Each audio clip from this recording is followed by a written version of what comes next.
Hi, I'm Walé Oredola, and this is the Avenue 7 Art of Storytelling. Welcome to Season 2, Episode 2, The Renaissance of Women's Sports.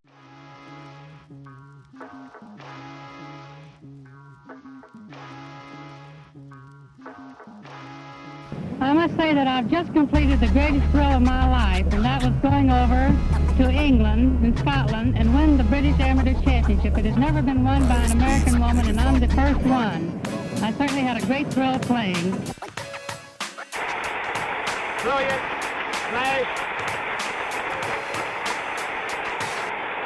Billie Jean King is the champion of the United States.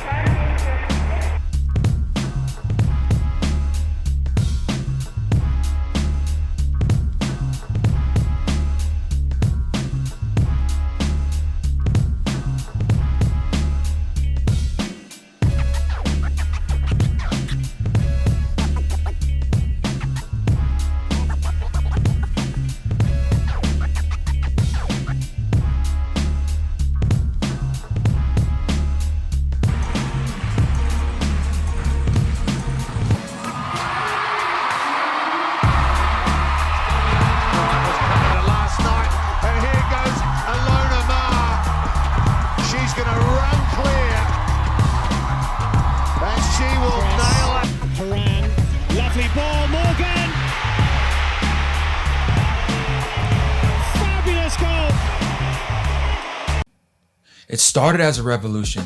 Babe Dickerson's Zaharias broke records and barriers when women weren't even allowed on most playing fields.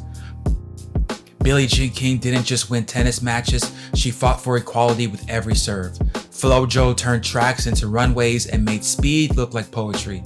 Wilma Rudolph outran polio and went on to become the fastest woman in the world. Shara Miller dominated basketball long before the WNBA even existed. These women weren't just athletes, they were trailblazers, symbols of resistance, icons of what was possible. And now the torch has been passed. Simone Biles redefining greatness in gymnastics with poise, power, and perseverance. Serena Williams, who turned tennis into a global stage for strength and grace. Gabby Douglas, the first African-American woman to win Olympic all-around gold in gymnastics. Naomi Osaka using her voice to speak louder than any championship. Zhang Qinwen making history with Olympic gold, Ilona Maher breaking records and reshaping rugby's image. And then you have Caitlin Clark rewriting what it means to lead in college basketball with precision and passion and bringing that to the WNBA, dominating courts and conversations. Today's athletes aren't asking for space, they're taking it. They're not just competing, they're elevating the game. Why does it feel like women's sports are finally getting their moment? Well, because it is a moment. But more than that, it's a renaissance, a rewriting of the rules.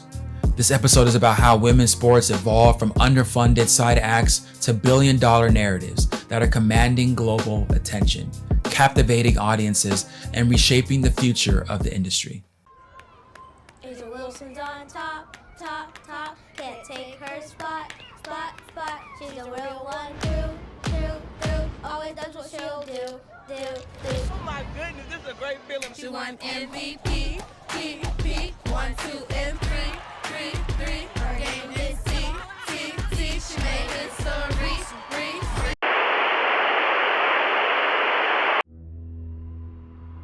You can't be demanding. You can't be relentless. You can't put yourself first. So, put yourself first.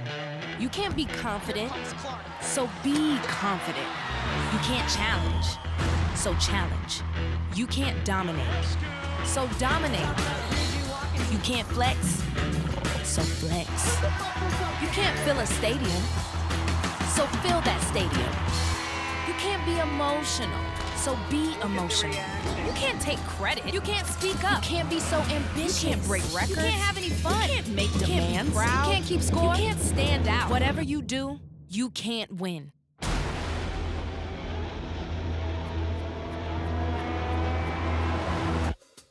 So win. Now, let's go back. There's a time not long ago when women's sports were barely visible. Minimal coverage, minimal investment, little infrastructure, even less respect. But the passion, it was always there. athletes grinding in silence, building careers without guarantees, and fans who stayed loyal even when the lights were dim. What we're seeing now isn't new. Its recognition is long overdue. 2024 was a turning point. The Paris Olympics became the first to offer equal athlete representation across genders, and audiences, they showed up big. Women Olympics didn't just compete, they led. Out of 100% of total social engagement at the Games, women generated 53%, despite receiving just 43% of coverage. That's not potential, that's proof. And the ripple effects have been unstoppable. From Zhang Qinwen becoming the first Asian tennis player to win Olympic gold in singles, to Ilona Maher breaking attendance records in rugby and landing endorsement deals that make her the face of a movement.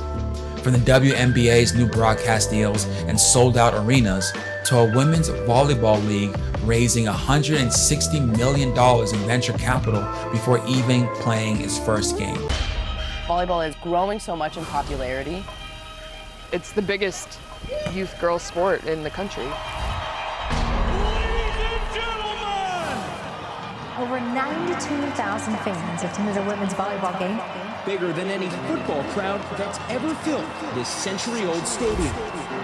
Nebraska, 92,003 people. That was fire.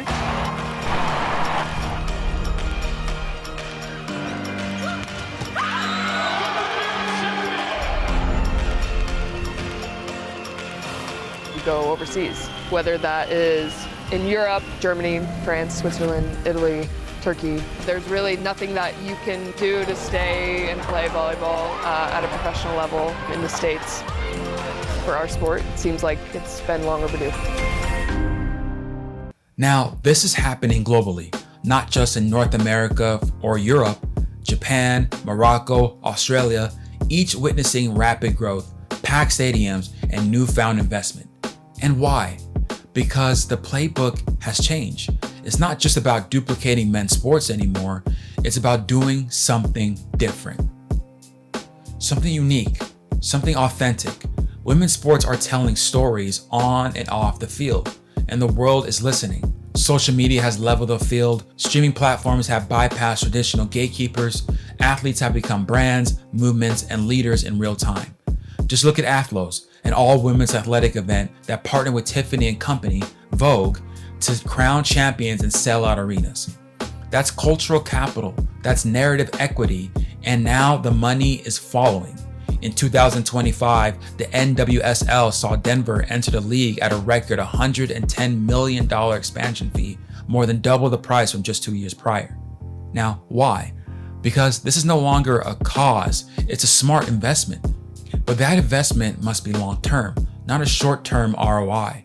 We're talking generational growth, building infrastructure, funding youth leagues, and creating visibility. Because girls who see it believe it, and girls who play grow up to lead. Data shows that women who play sports are more likely to become business leaders. And if we want this renaissance to last, we need transparency in how these sports are valued. Too often, women's teams are bundled with men's, hiding their true value. It's time for clean metrics, clear investment, and real accountability, because this isn't a moment we're watching, it's a future we're building. So to every league, brand, and investor asking what to do next, here's the answer. Obsess over your fans. Invest with attention. Tell better stories. Build bigger stages. And treat women's sports not as novelty, but as a necessity. This isn't about catching up. It's about moving forward. This is the Renaissance, and it's just the beginning. Thank you so much for tuning in for the Avenue 7 Art of Storytelling. Make sure you visit us at theavenue7.com to learn more about us and our production company. And until next time, stay inspired.